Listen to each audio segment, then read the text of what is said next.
अस्सलाम वालेकुम। आज ही सुबह सुबह फिर भांडे धोने तो आगाज हो रहा है। इन्ने भांडे मैं धो भी ले गया, देखो माशाल्लाह इन्ने बर्तन धोते अज मैं। होर करो ब्याह, होर करो, रोक रहा तुहानू मैंने भी बड़ा रुकया सी पर मैं रुकया नहीं सी। इत्थे इन्ने को रह गए बर्तन पिछे, हुण धोने आ जी। पहले यह बर्तन धोते ने हुण यह धोने आ, क्योंकि अल्लाह माफी देवे, अल्लाह माफी। जे तुहाडी बुढ़ी होगी बीमार या उनका मूड होया कि मैं काम नहीं करने, उन्हें फिर मुसलसल बीमारी का बहाना लाना।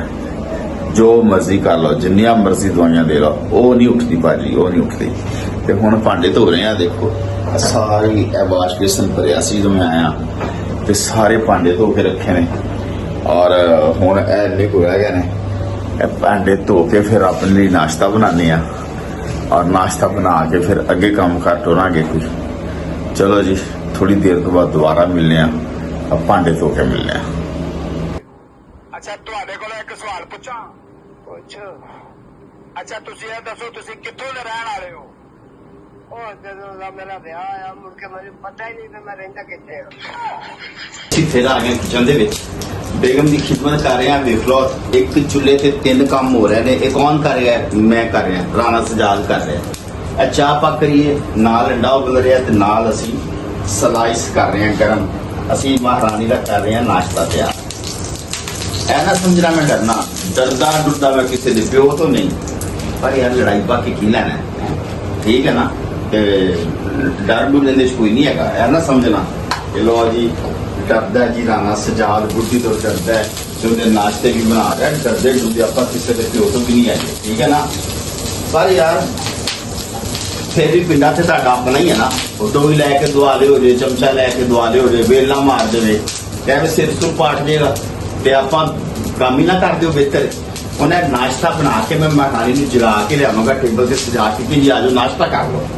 है देसी घ्यो वाले टोस्ट तैयार हो रहा है जनाब, देसी घ्यो वाले। जो मेरे भरा मैनू कहते हैं ना कि डरदा है बुढ़ी तो, वो यह गलतफहमी का शिकार है। तो तुहानू मैं दस दिया कि डरदा डुरदा मैं कोई नहीं किसी को, ठीक है ना। तुहाडियां अखां दे सामने जनाब, ए देखो किड्डे सोहने बनाए है। अपने लिए मैं कदी नहीं बनाए, अपने लिए कदी नहीं बनाए, ए बुढ़ी नहीं बनाए ने। क्यों क्यों भला? आपे समझ लो, पर ब्याह ना करना। जे तुसी कर लिया ब्याह, तुहाडी किस्मत हार गई। मैं बड़े अपने दोस्तों को रोके है कि जी शादी ना करना, लेकिन उन्होंने ब्याह किया और ब्याह करके वो अज तक पछता रहे हैं। मैंने कहते यार तू सही कहता कि तेरे असी आखे लगे होंगे ना, कि अज साड़ी ये हालत ना होंगी। कुत्ते बन जाना, ब्याह ना करना। जिन्ना दी होगी वो तो फस गए, जिन्ना दी नहीं होगी वो बचो, जिन्ना बच सकते हो बचो, बस बचो बचो बस।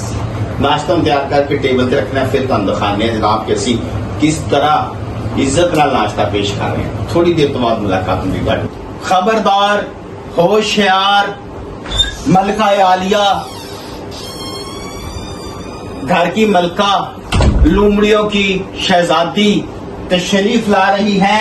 मैडम आओ जी, बीमार है। आया आया कौन आया? शेर आया, शेर आया, आया आया कौन आया? शेर आया, शेर आया, एक बारी फिर आया। बैठो और अंडे की पिछा देखिए। नाश्ता तो खाओ जी प्लीज। नाश्ते में अंडा जरूर दिखाएं, कितना आप अंडा जो कि मैंने बिल्कुल नहीं। आज मैं कुत्ते ने पलारी खा रही होंगी। हाँ जी, देखो जी, जो एक एक्सपर्ट बंदे को तुसी अंडा छिलण नूं कह दोगे, एक एक्सपर्ट बंदे नूं जिंदा काम ही सारा दिन अंडे छिलना होए, तो इंजदा ही छिलेगा ना, होर किंज दा छिलेगा। अब देख लो एडा सोना अंडा छिलिया, हजे भी एतराज है, तो सानू गोली मार दियो, गोली मार दियो। ए जी तुहाडे वास्ते चाह बनाई है, तुहाडे वास्ते देसी घ्यो ला के स्लाइस रखे ने। अंडा खा लो कोई गल नहीं, छिले इन्ने भी छिले दी लो जी। अंडा साडा रिजेक्ट हो गया है, बड़े अफसोस नाल कहना पै रहा है। हुण अंडा दोबारा उबालना पेगा, होर करो ब्याह। नहीं वैसे मतलब इन्ना करके तरद्दद, इतना शानदार इस्तकबाल करा के भी ये मैडम खुश नहीं हुई, कहती अंडा दोबारा लाओ।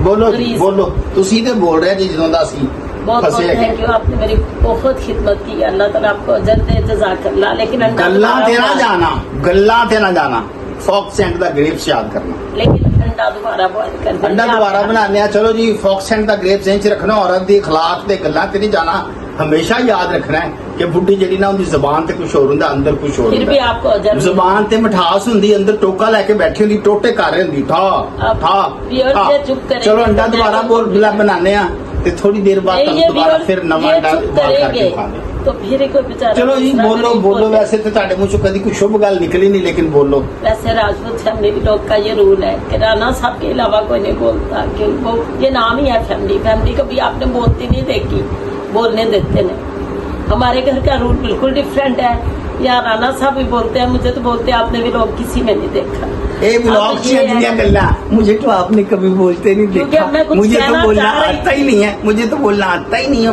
मैं जुबान किसी तरफ चोरी ही है। वीडियो बनावांगा यकीन जानो अभी कुछ कहना चाहती थी एडी मैं लंबी बोलने दी। नहीं एडी लंबी जबान एडी लंबी ए पता नहीं किसी चोरी वीडियो बना के मांगा चलो जी दोबारा अंडा उबालने अभी कुछ थोड़ी देर तो बोलना बाद चाहती ताकू दोबारा थी। मुलाकात नहीं कुछ रहने दो कोई गल नहीं कोई बोलना बुलना नहीं अजर तो है इन्हें अल्लाह ताला ने ये बात कर अच्छा चलो दसो जी ये सिर्फ राणा भी लोग अच्छी हैं। गल करने लगी ये कोई नहीं राजपूत फैमिली लोग की फैमिली में सबको मौका दिया जाता है कि वो बोले तो ये जो भी कि अल्लाह ताला ने इन्हें अजर तो देना है चलो आप भी मेहरबानी जब आपका लाइफ पार्टनर कभी बीमार हो तो उसके लुक आफ्टर करे ये सुन्नत रसूल सल्लल्लाहु अलैहि वसल्लम है। आज की बड़ी अच्छी चंगी गल करती यार मेरा इन्हें ना ਇਹ ਗੱਲ ਕਰਕੇ ਮੈਨੂੰ ਖਮੋਸ਼ ਕਰਤਾ ਚਲੋ ਦੁਬਾਰਾ ਅੰਡਾ ਹੁਣ ਬਣਾਉਂਦੇ ਆ ਉਬਾਲਨੇ ਆ ਤੇ ਥੋੜੀ ਦੇਰ ਬਾਅਦ ਤੁਹਾਡੇ ਨਾਲ ਦੁਬਾਰਾ ਮੁਲਾਕਾਤ ਹੁੰਦੀ अस्सलाम वालेकुम लो जी ये है दोपहर का खाना 2 बज गए हैं जुम्मा है और ये जो माही डॉन ने बनाई है दाल और अचार भी इन्हें बनाया है अचार तू बनाया कि नहीं 4 साल पहले बनाया अचार का एक पुराना 4-5 साल पुराना अचार थे मैंने हुन दे रहा तो बस वो पड़ा मैंने कहा चलो आपको कम आ जाएगी डोलना ना हाँ पड़े डोलना ना पड़ा बड़ी गल है यार बड़ी गल है चलो जी खाना करते हैं शुरू इस वक्त जा रहा हूँ जी मैं अपनी ड्यूटी पे सरजी मेड हॉस्पिटल आज हमारा क्लिनिक है शाम 5 से 7 और इस वक्त जेल रोड से मैं गुजर रहा हूँ हमारे सामने नजर आ रहा है रफीकुल प्लाजा इसमें मेरा ऑफिस भी है लेकिन अभी मैं ऑफिस नहीं जाऊंगा सीधा 5 बजने वाले हैं तो मैं सीधा जाऊंगा सरजी मेड अस्पताल तो चलिए वहां जाके आपसे मुलाकात होगी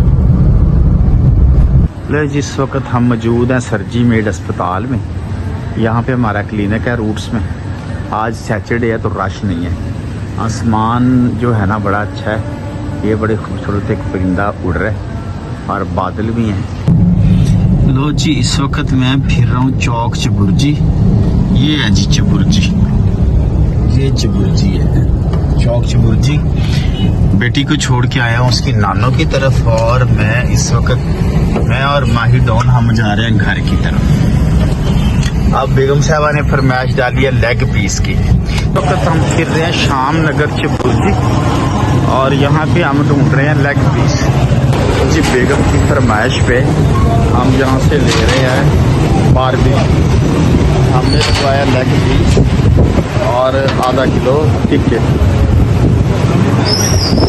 तो जी घर पहुँच गए हैं ਤੇ ਘਰ ਪਹੁੰਚ ਕੇ ਤੇ ਇਹ ਬੁੱਢੀ ਖਾ ਰਹੀ ਲੈਗ ਪੀਸ ਤੇ ਅੱਜ ਅਸੀਂ ਵੀ ਆ ਖਾ ਲਾਂਗੇ ਔਰ तूने किया स्टे विद अस मेरी बेटी ਤੇ ਅੱਲਾ ਦਾ ਨਾਂ ਜੇ ਵਿਆਹ ਨਾ ਕਰਨਾ खुदा हाफिज पाकिस्तान जिंदाबाद